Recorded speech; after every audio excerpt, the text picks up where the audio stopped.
ஒரு ராஜா இருந்தார். நாடு பூராவும் நிறைய மரங்களை நட்டு வளர்க்கணுங்கிறது அவரோட ஆசை. தானே அதுக்கு முன்மாதிரியாக இருக்கணும்னு நினச்சார். அரண்மனையை சுற்றி மரங்களை நட்டு வளர்த்தார். இதை பார்த்துட்டு ஜனங்களும் அவங்கவுங்க வீட்டை சுற்றி மரக்கன்றுகளை நட்டு வளர்த்தாங்க.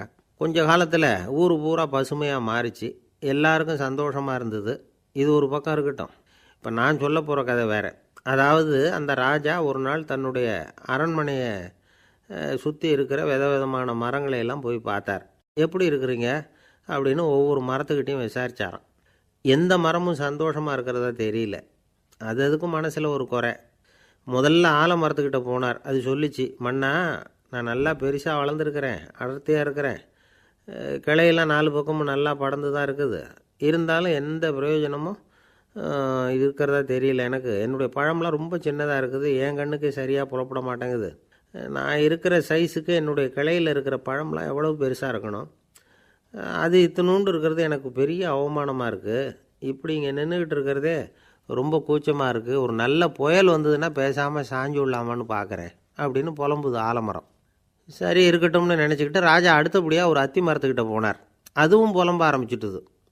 நான் கூட பெரிய மரம்தான், இல்லை இலையெல்லாம் அழகாக தான் இருக்குது, பழம் அழகாக இருக்குது, இருந்தாலும் உள்ள விஷயம் இல்லையே, அத்தி பழத்தை புட்டு பார்த்தா அத்தனையும் சொத்தை அப்படின்னு பழமொழியே உண்டாயிட்டுதே, இப்படி ஒரு கெட்ட பேரோடு நான் இருக்கணுமா அப்படின்னு புலம்புது அது.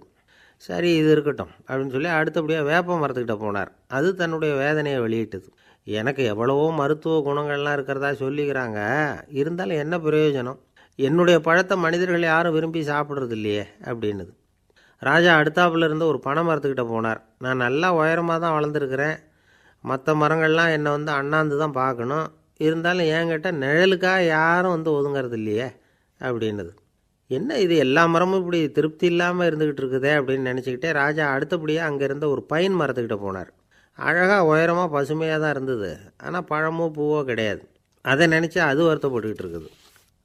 ஓக் மரம் அது ஒன்று நின்றுட்டு இருந்தது. அது என்ன சொல்லிச்சுன்னா, இலையுதிர் காலத்தில் என் மேலே இருக்கிற எல்லா இலைகளும் உதிர்ந்து போடுது, முடி கொட்டின மனிதர்கள் மாதிரி மொட்டையாக நான் நிற்க வேண்டியிருக்குது, என்ன வாழ்க்கை இது அப்படின்னு சொல்லி அழுத்துக்கிட்டது.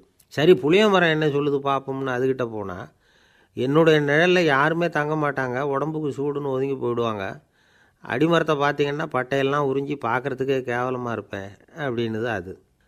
முருங்கை மரம் என்ன சொல்லிச்சு தெரியுமா, என்னுடைய இலை காயெல்லாம் சாப்பிட்றவங்களுக்கு சத்து கொடுக்கறது வாசம்தான், ஆனால் என் உடம்புல சத்தே கிடையாது, கொஞ்சம் வேகமாக காற்று அடிச்சதுன்னா முறிஞ்சி விழுந்துடுறேன், என்ன வாழ்க்கை இது அப்படின்னு சொல்லி அது வருத்தப்பட்டது. ராஜா யோசனை பண்ணார், என்ன இது மரங்கள் பூமியின் வரங்கள்னு சொல்கிறோம், மழை பெய்யறதுக்கு அதுதான் காரணம், பூமி செழிப்பாக இருக்கிறதுக்கும் அதுதான் காரணம், வீடு கட்டுறதுக்கு மரம், நாற்காலி செய்ய உபயோகப்படுத்துறதுக்கும் அதுதான் உபயோகப்படுது, மனுஷனுக்கு வேண்டிய ஆகாரங்களையும் கொடுக்குது, இப்படிலாம் இருந்தும் எல்லா மரமும் நிம்மதி இல்லாமல் இருந்துக்கிட்டு இருக்குதே அப்படின்னு நினச்சார். அப்போது அங்கே இருந்த ஒரு மகிழ மரம் அவர் கண்ணில் பட்டுது. அந்த மரம் மட்டும் கொஞ்சம் நிம்மதியாக மகிழ்ச்சியாக இருக்கிறது மாதிரி தெரிஞ்சுது. உடனே ராஜா அதுக்கிட்ட போனார். உனக்கு மனசில் எதுவும் குறை இல்லையான்னு கேட்டார். இல்லை நான் சந்தோஷமாக தான் இருக்கேன்னு அந்த மகிழ மரம். அப்படியான்னு ஆச்சரியமாக கேட்டார் ராஜா. ஆமாம் மன்னா, இந்த இடத்துல நீங்கள் ஒரு முருங்கை மரத்தையோ வேப்ப மரத்தையோ கூட நட்டிருக்கலாம், ஆனால் இந்த இடத்துல நடுறதுக்கு என்ன தேர்ந்தெடுத்துருக்குறீங்க, அதுவே எனக்கு பெருமை, அதுவே எனக்கு திருப்தி அப்படின்னு தான் மகிழ மரம். மகிழ மரம் சாதாரணமாக தான் இருக்கும், இளம் மஞ்சள் நிறத்தில் பூக்கள், அது காய்ந்தும் மனம் வீசும். மகிழ மரம் மாதிரி மன திருப்தியோடு வாழறதுக்கு நாம் கற்றுக்கணுமா. நாம் இந்த உலகத்தில் ஒரு நாயாவோ நரியாவோ கூட பிறந்திருக்கலாம், மனுஷனாக பிறந்திருக்கிறோம், அதுவே பெருமை தானே.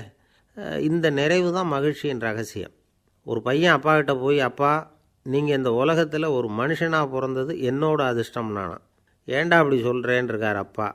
நீங்கள் ஒரு கரடியாக பிறந்திருந்தா இந்நேரம் நானும் ஒரு கரடி குட்டியாக தானே இருந்திருப்பேன் அப்படின்னு நானா பையன்.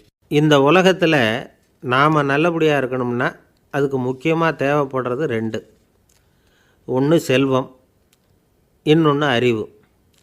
சரி இது 2ல் சிறந்தது எது அப்படின்னு ஒரு கேள்வி கேட்டால் என்ன பதில் சொல்கிறது? இதே கேள்வியை ஹஸ்ரத் அலி அவர்கள்கிட்ட கேட்டாங்களாம்.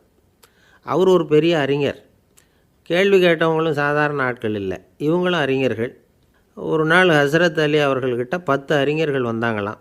ஐயா நாங்கள் 10 பேரும் உங்ககிட்ட ஒரே கேள்வியை தான் கேட்க வந்திருக்கிறோம், ஆனால் எங்கள் 10 பேருக்கும் நீங்கள் தனித்தனியாக பதில் சொல்ல முடியுமா அப்படின்னு கேட்டிருக்காங்க. அதாவது அவங்க ஒரே கேள்விக்கு இவர்கிட்ட இருந்து 10 விதமான பதில் எதிர்பார்க்குறாங்க. சரி கேளுங்க, என்ன கேள்வி அப்படின்னார் அவர். அப்போ தான் அவங்க கேட்டாங்களாம், செல்வம் அறிவு இது ரெண்டில் சிறந்தது எது? இதுதான் கேள்வி. ஹஸ்ரத் அலி என்ன பண்ணார் தெரியுமா?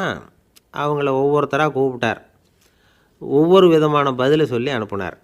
முதல்ல ஒருத்தரை கூப்பிட்டார், சொன்னார், அறிவுங்கிறது தீர்க்கதரிசிகள், ஞானிகள், மகான்கள் இவங்களோட பரம்பரை சொத்து. ஆனால் செல்வங்கிறது கொடுங்கோலரின் ஆயுதம்.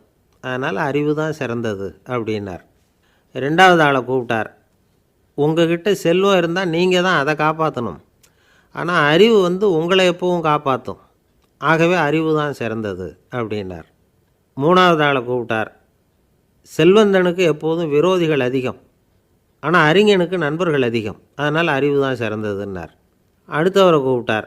செல்வம் அடுத்தவங்களுக்கு கொடுக்க கொடுக்க குறையும், ஆனால் கல்விங்கிறது அதிகரிச்சுக்கிட்டே வரும், கொடுக்கறதுனால குறையாது. அதனால் அறிவு தான் சிறந்ததுன்னார். இன்னொருத்தரை கூப்பிட்டார். அறிவுள்ளவன் எப்பவும் அதை அடுத்தவங்களுக்கு வாரி வழங்கிக்கிட்டே இருப்பான். அதனால் அவங்ககிட்ட தாராளத்தன்மை இருக்கும். ஆனால் செல்வந்தன்கிட்ட கஞ்சத்தனம் தான் இருக்கும். அதனால் அறிவு தான் சிறந்ததுன்னார். ஆறாவது நபரை கூப்பிட்டார். செல்வத்தை கள்வர்கள் திருடிட்டு போக முடியும், ஆனால் அறிவை அப்படி திருடிட்டு போக முடியாது அப்படின்னார். ஏழாவது நபரை கூப்பிட்டார். செல்வம் கால ஓட்டத்தில் அழிஞ்சிரும், ஆனால் அறிவை கால ஓட்டம் ஒன்றும் பண்ண முடியாது. ஆகவே அறிவே சிறந்ததுன்னார். எட்டாவது ஆளை கூப்பிட்டு சொன்னார், செல்வத்துக்கு எப்பவும் எல்லை உண்டு, நிறை உண்டு, அளவு உண்டு, கணக்கு உண்டு. ஆனால் அறிவுக்கு அப்படிப்பட்ட எல்லை எதுவும் கிடையாது. அதனால் அதுதான் சிறந்ததுன்னார். அடுத்தவனை கூப்பிட்டார். செல்வம் உள்ளத்தில் உள்ள ஒளியை போக்கிவிடும், இருட்டை உண்டாக்கிவிடும், விரிந்த மனப்பான்மையை குறுகலாக்கிவிடும். ஆனால் அறிவு அப்படி இல்லை, இருண்ட உள்ளத்தில் ஒளியை பாய்ச்சி அதை விசாலப்படுத்துது. அதுதான் சிறந்ததுன்னார். கடைசியாக 10வது நபரை கூப்பிட்டார். செல்வம் மனசில் செருக்கை உண்டாக்குது, ஆணவத்தை ஏற்படுத்துது. அதனால் நானே கடவுள்னு நினைக்கிற அளவுக்கு மனுஷனை தாழ்த்தி விடுது. ஆனால் அறிவு பணிவையும் பண்பாட்டையும் வளர்க்குது. அதனால் அறிவு தான் சிறந்ததுன்னார். ஆக இப்படி 10 பேருக்கும் 10 விதமாக பதில் சொன்னது மூலமாக ஹஸ்ரத் அலி அவர்கள் அறிவு தான் செல்வத்தை விட சிறந்தது அப்படிங்கிறதுக்கு 10 காரணங்களை சுட்டி காட்டியிருக்கார். அந்த அறிஞர் 10 பேர் கேட்ட ஒரே கேள்விக்கு 10 பதில் சொன்னார்.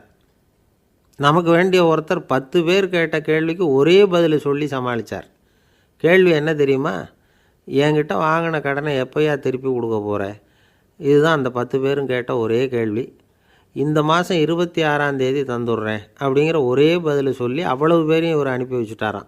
எல்லாரும் போனதுக்கப்புறம் இவரை தனியாக கூப்பிட்டு கேட்டிருக்கிறாங்க. அது என்ன சார் கணக்கு, 26ஆம் தேதி அன்னைக்கு என்ன அதிசயம் நடக்க போகுது அப்படின்னு கேட்டிருக்காங்க. அதிசயம் அன்னைக்கு இல்லை, அதுக்கு நாளே நடக்க போகுதுன்னாராம். விவரமாக சொல்லுங்கன்னு இருக்காங்க. வேறு ஒன்றும் இல்லைங்க, 26ஆம் தேதி தானே எல்லாரையும் வர சொல்லியிருக்கிறேன், அதுக்கு நாளே நான் புறப்பட்டு தலைமறைவாயிட போகிறேன் அப்படின்னாராம் ரொம்ப பெருமையாக. ஒரு ஊரில் ஒரு ராஜா இருந்தார். அந்த ராஜாவுக்கு ஒரு மந்திரி. ராஜா ரொம்ப நியாயமானவர், நேர்மையானவர், கண்டிப்பானவர். தப்பு செய்கிறது யாராக இருந்தாலும் தண்டனை கொடுப்பார். வேண்டியவங்களுக்கு ஒரு நியாயம், வேண்டாதவங்களுக்கு ஒரு நியாயங்கிறதெல்லாம் அவர்கிட்ட கிடையாது. ஒரு சமயம் அரசவையில் அந்த அமைச்சரே விதிமுறைகளுக்கு புறம்பாக ஏதோ நடந்துக்கிட்டு இருக்கார். மன்னருக்கு கோபம் வந்துட்டுது. உடனே அந்த அமைச்சரை கிட்டத்தில் கூப்பிட்டு அவர் கன்னத்தில் ஓங்கி ஒரு அறை கொடுத்துட்டாராம். உடனே அந்த அமைச்சர் என்ன பண்ணார் தெரியுமா? நேராக போனார். அங்கே நின்றுக்கிட்டு இருந்த இன்னொருத்தர் கன்னத்தில் ஓங்கி அரைஞ்சார்.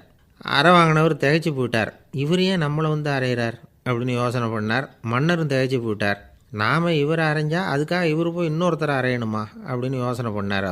இவருக்கு என்ன பைத்தியமானு கூட நினைக்க ஆரம்பிச்சிட்டார். ஆனால் என்ன ஆச்சுன்னா, அப்புறம் அமைச்சர் அவர் கவனிச்சிக்கிட்டு இருந்தாரா, அவர் இன்னொருத்தரை அரைஞ்சார் இல்லையா, அந்த அறை வாங்கின ஆசாமியை பார்த்து கத்திக்கிட்டு இருந்தார். யார்? அமைச்சர்.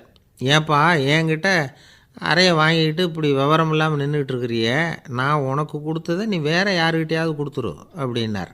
உடனே அந்த ஆள் பார்த்தான். தனக்கு அடுத்தபடியாக நின்றுக்கிட்டு இருந்தவனை ஓங்கி ஒரு அறை அரைஞ்சான். அவன் கன்னத்தை தடவிட்டே யோசனை பண்ணான். இது ஏதோ புரிஞ்சுக்கிட்ட மாதிரி அடுத்தாப்பில் நின்றுக்கிட்டு இருந்தவனை அரைஞ்சான். இப்படி இந்த அறை மாறி மாறி போய்கிட்டே இருக்குது. ஊர் பூரா பிரயாணம் பண்ண ஆரம்பிச்சுட்டுது. அன்றைக்கி ராத்திரி அந்த ராஜா படுக்கிறதுக்காக போனார். அந்த நேரம் பார்த்து அவர் கன்னத்தில் பலார்னு ஒரு அறை விழுந்தது. நம்மளே அரையிறது யார் அப்படின்னு அதிர்ச்சியோட மன்னர் திரும்பி பார்க்குறாரு. அரைஞ்சது அவரோட மனைவி. என்னாச்சு உனக்குன்னு கத்துனார் ராஜா. உங்களுக்கு தெரியாதா, ஊர் பூரா ஒருத்தர் மாற்றி ஒருத்தர் மூலமாக இந்த அறை வந்து பிரயாணம் பண்ணிட்டு வருது அப்படின்னாங்க அந்த அம்மா. அப்படின்னா ஆரம்பித்த இடத்துக்கே வந்துட்டுதா அப்படின்னாராம் மன்னர். என்ன சொல்கிறீங்கன்னு கேட்டிருக்காங்க. இவர் விவரத்தை சொன்னாராம்.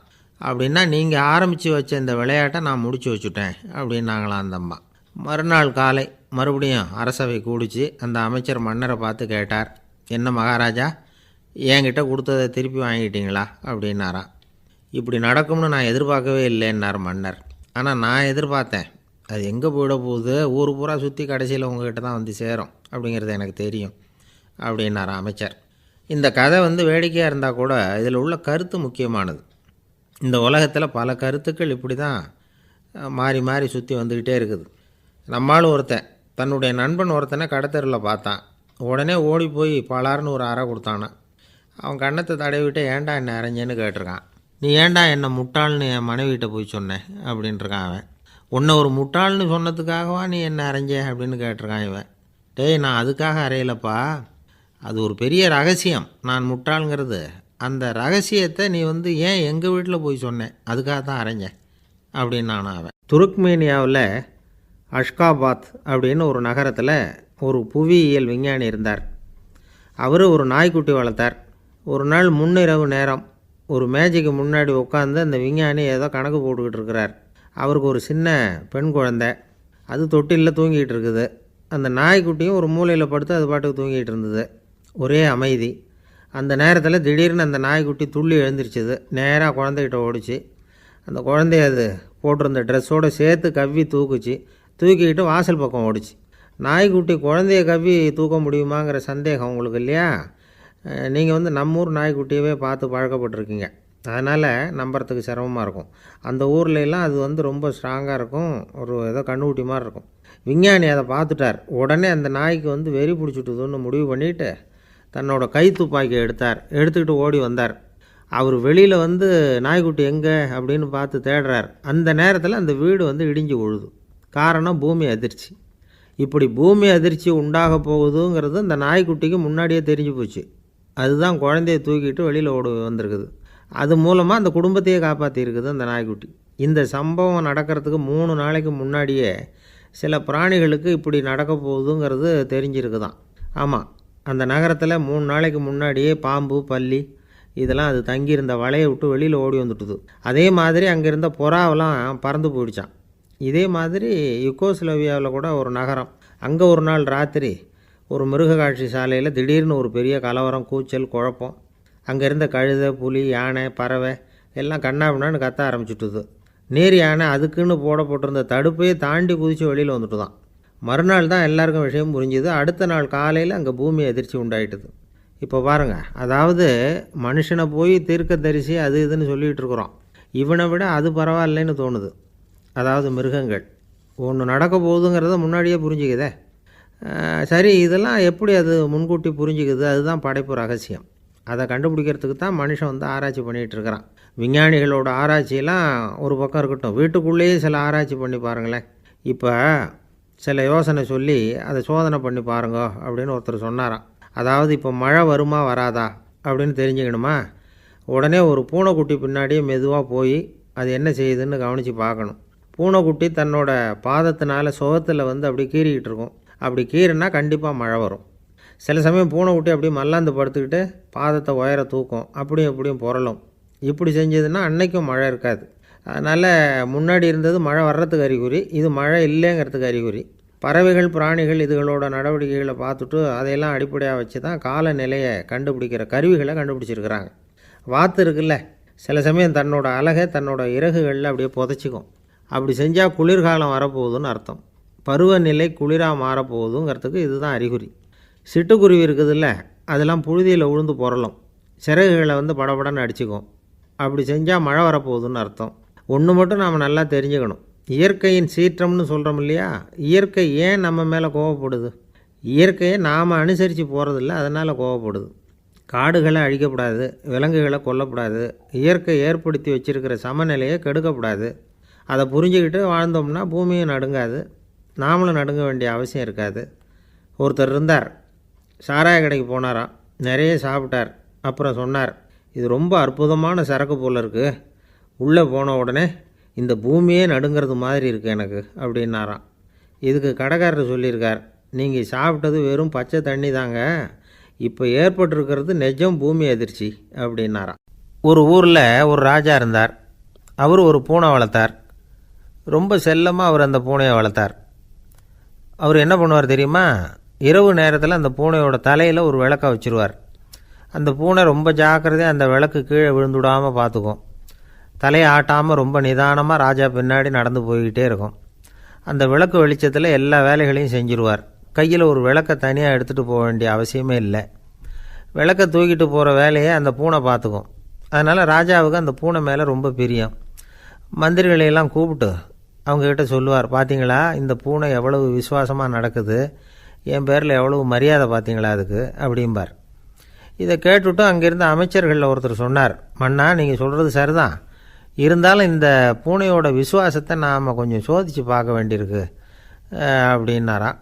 சரி, உங்கள் ஆசையை ஏன் கெடுக்கணும், நல்லா சோதித்து பாருங்கள் அப்படின்னு சொல்லிவிட்டார் ராஜா. உடனே அந்த அமைச்சர் என்ன பண்ணார் தெரியுமா? எங்கேயோ புறப்பட்டு போனார். ஒரு 5-6 எலிகளை பிடிச்சிக்கிட்டு வந்தார். அரண்மனையில் ராஜா ஏதோ வேலை பார்த்துக்கிட்டு இருக்கிறாரு. பக்கத்தில் அந்த பூனை ரொம்ப பணிவாக நின்றுக்கிட்டு இருக்குது. அது தலையில் விளக்கு எரிஞ்சிக்கிட்டு இருக்கு. அமைச்சர் தான் பிடிச்சிக்கிட்டு வந்த எலிகளை அந்த பூனை பார்வையில் படுறது மாதிரி எதிரில் விட்டார். அந்த எலிகள்லாம் அங்கேயும் இங்கேயும் ஓட ஆரம்பிச்சிது. அதை பார்த்தது பூனை, அவ்வளவுதான். தலையில் இருக்கிற விளக்கை பற்றியும் கவலைப்படலை, ராஜாவை பற்றியும் கவலைப்படல. ஒரே பாய்ச்சலாக பாஞ்சு எலிகளை துரத்த ஆரம்பிச்சுட்டுது. தலையில் இருந்த விளக்கு எங்கேயோ போய் விழுந்தது, அணைஞ்சு போச்சு. இருட்டில் ராஜா தடுமாற ஆரம்பிச்சுட்டார். இந்த சமயத்தில் அந்த அமைச்சர் மறுபடியும் விளக்கை ஏற்றினார். வெளிச்சம் வந்தது.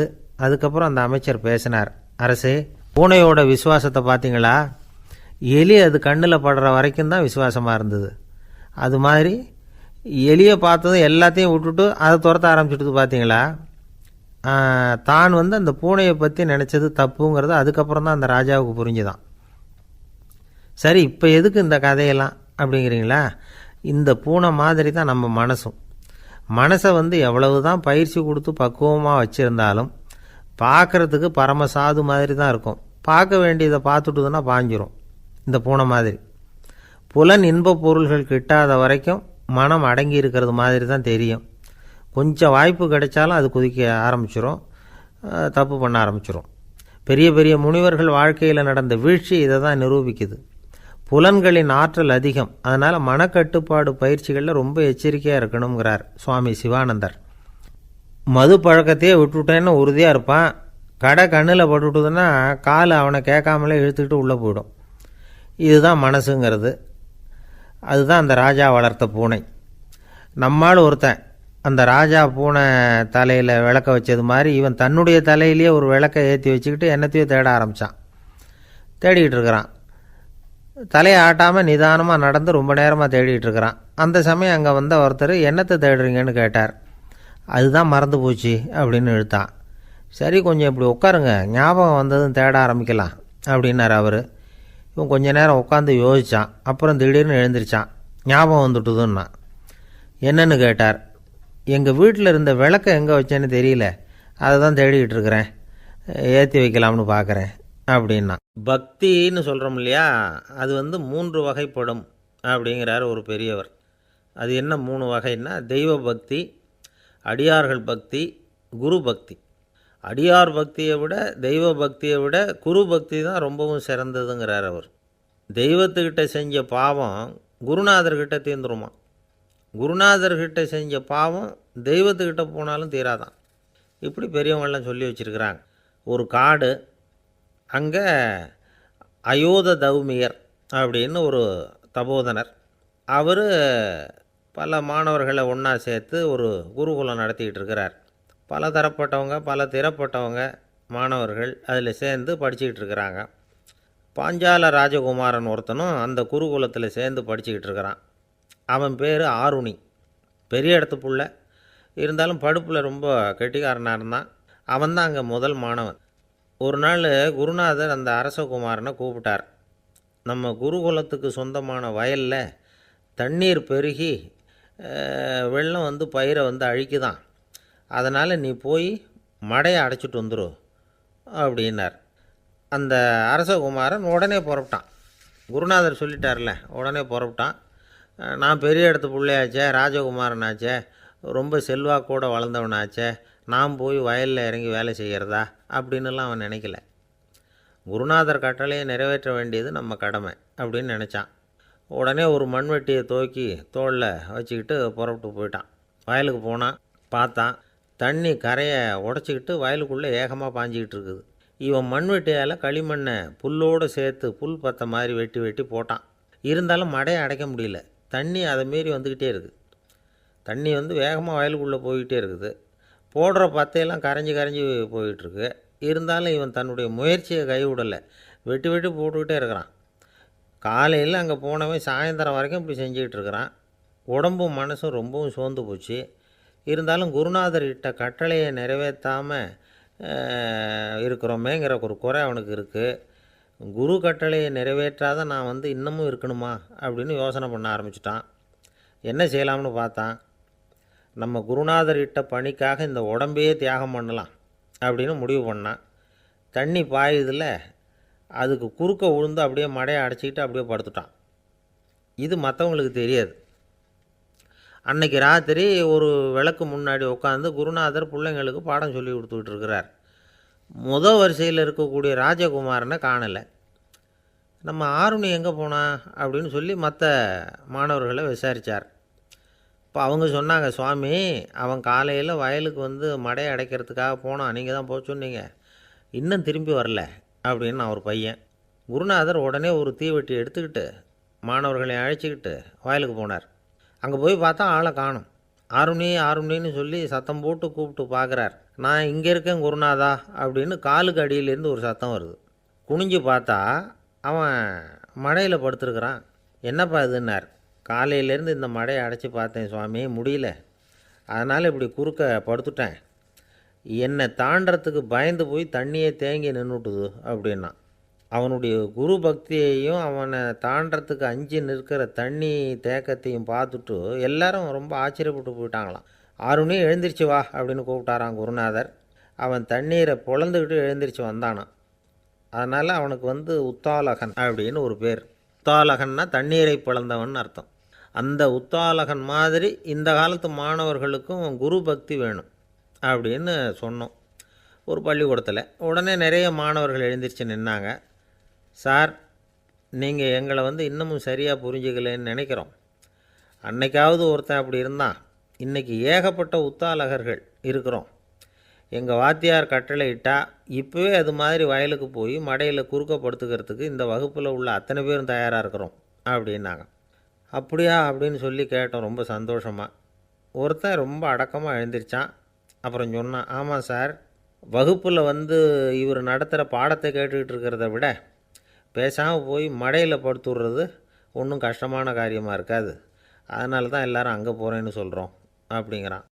ஒரு விவசாயி விதைக்கிறதுக்காக வயல்வெளி பக்கம் போகிறார். விதைகளை அள்ளி வீசினார். அப்போ என்ன ஆச்சுன்னா, சில விதைகள் பாதை ஓரத்தில் விழுந்தது. சில விதைகள் முள் செடிகள் மண்டி இருந்த புதருக்கு இடையில் விழுந்தது. சில விதைகள் நல்ல நிலத்தில் விழுந்தது. பாதை ஓரத்தில் விழுந்த விதை என்ன ஆச்சுன்னா, அதெல்லாம் பறவைகள் கண்ணில் போட்டுவிட்டுது. உடனே உட்காந்து கொத்தி தின்னுட்டு போட்டுது. அதிகமாக மண் இல்லாத பாறை பகுதியில் விழுந்த விதையெல்லாம் லேசாக வேர் விட்டு முளைக்க ஆரம்பிச்சிது. அதுக்கப்புறம் வேர் கீழேயும் ஆழமாக போக முடியல, மேலேயும் சூரிய வெப்பம் அதிகம் தாங்க முடியல, எல்லாம் காஞ்சி கருகி போட்டுது. புதர் பகுதியில் சில விதைகள் விழுந்தது இல்லையா, முள் செடிகள் காடாக மண்டி போயிருந்தது. அதனால் முளைச்சி வர்ற செடிக்கு நெருக்கடி அதிகமாக போட்டுது, சரியாக வளர முடியல, விளைச்சலும் சரியாக இல்லை. நல்ல நிலத்தில் விழுந்த விதைகள் மட்டும் நல்லா முளைச்சிது, நல்லா வளர்ந்தது, விளைச்சலும் பிரமாதமாக இருந்தது. இந்த கதையை சொல்லிவிட்டு கேட்க செவியுள்ளோர் கேட்கட்டும் அப்படிங்கிறார் இயேசு பெருமான். ஆமாம், இயேசு கடலில் நின்ற படகு ஒன்றில் உட்காந்துருக்கிறார். கடற்கரையில் ஏராளமான மக்கள் உட்காந்துருக்கிறாங்க. அந்த சமயத்தில் தான் இயேசு ஓமைகள் மூலமாக மக்களுக்கு பல உண்மைகளை சொல்லிகிட்டு இருக்கிறார். மக்கள் அந்த கதையை கேட்டுட்டு ஒன்றும் புரியாமல் முழிக்கிறாங்க. அதை கவனித்த இயேசு அந்த ஓமையை விளக்க ஆரம்பித்தார். இதில் அந்த விதைக்கிறவர் தான் இறைவன். அவருடைய வார்த்தைகளை விதைக்கிறார். அந்த வார்த்தைகளை கேட்கிற மக்கள் அந்த விழுந்த விதைகள் மாதிரி 4 வகையானவர்கள். சில பேர் பாதை ஓரத்தில் விழுந்த விதைகள் மாதிரி இறைவன் வார்த்தைகளை அவங்க கேட்குறாங்க, ஆனால் தீய எண்ணங்கள் செய்கைகள் மூலமாக விதைக்கப்பட்ட வார்த்தைகள் அழிஞ்சு போடுது. இறைவன் வார்த்தைகளை கேட்ட உடனே மகிழ்ந்து போய் உடனே சில பேர் அதை ஏற்றுக்கிறாங்க. இவங்கெல்லாம் அந்த பாறை பகுதியில் விழுந்த விதைகள் மாதிரி. அதனால் இவங்கெல்லாம் வேறு இல்லாதவங்க. கொஞ்ச காலத்துக்கு இறை வார்த்தைகளுக்கு கீழ்ப்படிந்து நடப்பாங்க. அதனால் ஏதாவது இடைஞ்சல் ஏற்பட்டால் உடனே தடுமாறுவாங்க. தங்கள்கிட்ட இருக்கிற நல்ல பண்புகளை விட்டுட்டு பாவ வழிகளுக்கு போயிடுவாங்க. முள் செடிகளுக்கு இடையில் விழுந்த விதைகள் மாதிரி உள்ளவங்க யாருன்னா, இவங்களுக்கு உலக கவலை உண்டு, செல்வத்தின் மீது மயக்கம் உடையவர்கள். உலக ஆசைகள் இவங்களுக்குள்ளே பூந்துடுறதுனால அங்கே இருக்கிற நல்ல பண்புகள் மறைஞ்சு போயிடுது. அதனால் அவங்களும் உபயோகம் இல்லாதவங்களாக ஆயிடுறாங்க. நல்ல மனிதர்கள் நல்ல நிலத்தில் விழுந்த விதைகளுக்கு ஒப்பானவர்கள். இவங்க இறை வார்த்தையை கேட்குறாங்க, அதை ஏற்றுக்கிறாங்க, அவங்களும் நல்லபடியாக வாழுறாங்க, அடுத்தவங்களுக்கும் உபயோகமாக இருப்பாங்க. இதுதான் இயேசு சொன்ன விளக்கம். நல்ல வார்த்தைகளை கேளுங்கள், நல்ல வார்த்தைகளை ஏற்றுக்கொள்ளுங்கள், அடுத்தவங்களுக்கு உபயோகமாக இருங்க. இதுதான் பெரியவங்கள்லாம் நமக்கு சொல்லுகிற உபதேசம். ஒரு அப்பா தன்னுடைய மகனுக்கு உபதேசம் பண்ணார். இதை பாருப்பா, நல்ல வார்த்தைகளை கேட்கணும், எப்போதுமே மகன் அப்பா பேச்சை கேட்குறது நல்லது அப்படின்னாராம். நீ ஏதாவது ஒரு தப்பு பண்ணால் என் தலையில் ஒரு முடி நரைச்சி வெள்ளையாக போடும்பா, நீ செய்கிற ஒவ்வொரு தப்புக்கும் என் தலையில் ஒவ்வொரு முடி வெள்ளையாயிடும் அப்படின்னாராம். பையன் யோசித்தான், அப்பா இப்போ தான் எனக்கு புரியுது, தாத்தாவோட தலைமுடி பூராவும் வெள்ளையாக இருக்கிறதுக்கு என்ன காரணங்கிறது எனக்கு இப்போ தான் புரியுது அப்படின்னானா. ஒரு இலக்கிய கூட்டம் ஏற்பாடு பண்ணியிருக்கிறோம், நீங்கள் அவசியம் அதில் பேசணும் அப்படின்னு கேட்டுக்கிட்டார் ஒருத்தர். வேணாங்க, 4 பேருக்கு முன்னாடி நிற்கிறதுனா எனக்கு ரொம்ப கூச்சமாக இருக்கும் அப்படின்னாரு இவர். ஏன் சார் இன்னமும் குழந்த மாதிரி கூச்சப்படுறீங்களே அப்படின்னார் அவர் ஒரு மாதிரியாக சமாளித்து அனுப்பி வச்சுட்டு அதுக்கப்புறம் அதை பற்றி இவர் யோசித்து பார்த்துருக்கார். சில நிபுணர்கள் எழுதியிருக்கிறத படித்தும் பார்த்துருக்கிறார். மனோதத்துவ நிபுணர்கள் என்ன சொல்கிறாங்க தெரியுமா? 10-20% குழந்தைகள் பிறக்கிறப்பவே கூச்ச சுபாவம் கொண்டதாக தான் இருக்குதான். ஒரு தாத்தா தன்னோட பேர பிள்ளைய ஆசையாக கூப்பிடுறார் விளையாட்டு காட்ட, அதை அழுதுகிட்டு ஓடி போகுது. ஒரு அம்மா தன்னோட பிள்ளைய பள்ளிக்கூடத்தில் சேர்க்கறதுக்காக கூப்பிட்டுக்கிட்டு போகிறாங்க. அந்த புள்ள அம்மாவோட முந்தானையில் ஒளிஞ்சிக்கிட்டு வெளில வரமாட்டேங்குது. இவங்களையெல்லாம் எப்படி சமாளிக்கிறது? குழந்தைகளோட கூச்ச சுபாவத்தை போக்குறது எப்படி? இதுக்கு நிபுணர்கள் சில யோசனைகளை சொல்லியிருக்கிறாங்க. மற்றவங்களுக்கு முன்னாடி என் பையனுக்கு கூச்சம் ரொம்ப அதிகம் சார், மற்றவங்க பார்த்தா ரொம்ப வெக்கப்படுறான், இப்படி சொல்கிற அப்பாக்கள் உண்டு. என் பையன் புது மனுஷாலை பார்த்தா அட்டையாக ஒட்டிக்குவான் சார் அப்படின்னு சொல்கிற அப்பாக்களும் உண்டு. இப்படிலாம் குழந்தைகளுக்கு முத்திரை குத்துறது ரொம்ப தப்பான். புதுசாக யாராவது வீட்டுக்கு வந்தால் குழந்தை தானாக தன்னோட கூச்சத்தையும் பயத்தையும் போக்கிக்கிட்டு சகஜமாக மாறி வர்றதுக்கு வாய்ப்பு கொடுக்கணுமா. ஒரு கூட்டத்துக்கோ அல்லது சொந்தக்காரங்க கல்யாணத்துக்கோ குழந்தைய அழைச்சிட்டு போகிறீங்க, அங்கே போய் கட்டாயப்படுத்தி குழந்தைய மற்றவங்க கிட்ட பேச சொல்லக்கூடாது. சில சமயம் குழந்தை தானாக தன்னுடைய கூச்ச சுபாவத்தை விட்டு பேசுகிறதுக்கு முன் வந்தால் அதை பாராட்டணும். குழந்தை கலகலப்பு இல்லாமல் மௌனமாக இருந்ததுன்னா அதையும் கண்டுக்கக்கூடாது. குழந்தை பேச ஆரம்பித்தா அதை ஆர்வத்தோடு கவனிக்க தெரியணும். கலந்து உரையாடுற பழக்கத்தை வீட்லேயே ஆரம்பிக்கலாம். கேட்டதுக்கு பதில் சொல் அப்படின்னு நீங்கள் அதிகாரம் பண்ணிகிட்டு இருக்கக்கூடாது. அது குழந்தைக்கு பேசுகிற சந்தர்ப்பத்தை குறைச்சிருமா. இப்போ நாம் அதிகாரம் பண்ணால் கேலி செய்கிற பழக்கம் குழந்தைகளை ரொம்ப பாதிச்சிருமா. பெரியவங்களானதுக்கு அப்புறமும் சில பேர் கூச்சத்தோடவும் பயத்தோடவும் இருக்கிறதுக்கு இதுதான் காரணம்.